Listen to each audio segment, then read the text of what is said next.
আসসালামু আলাইকুম। কেমন আছেন সবাই?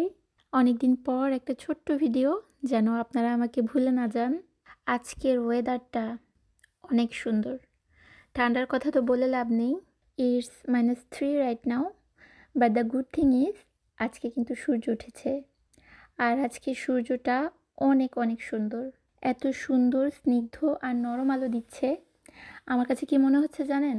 আমার কাছে মনে হচ্ছে বিকালের পড়ন্ত সূর্যের আলো আমার মুখে এসে পড়ছে। যদিও এখন সকাল ৯টা বাজে, কিন্তু চারদিকটা পড়ন্ত বিকেলের মতো লাগছে।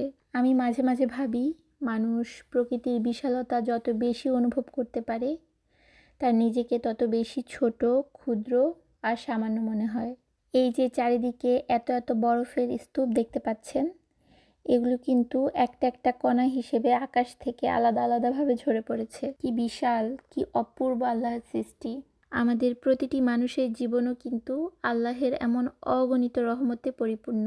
মানুষ হিসেবে আমরা সবসময় কেবল অপ্রাপ্তির খাতা খুলেই বসে থাকি। এটা পাইনি, ওটা হয়নি জীবনে।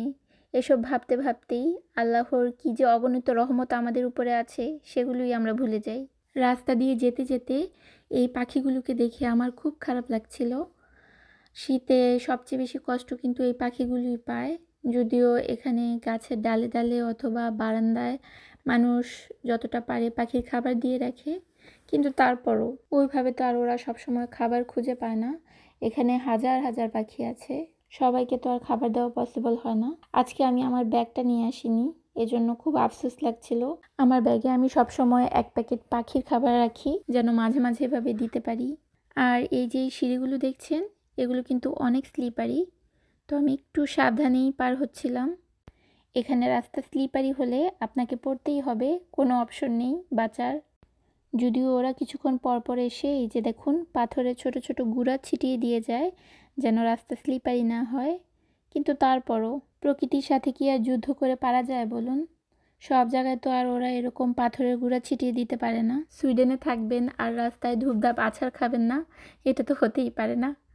তো আপনাদের সাথে গল্প করতে করতে আমি কিন্তু বাসায় চলে এসেছি। তো আজকে এই পর্যন্তই। সবাই অনেক অনেক ভালো থাকবেন আর আমার জন্য দোয়া করবেন। আল্লাহ হাফেজ।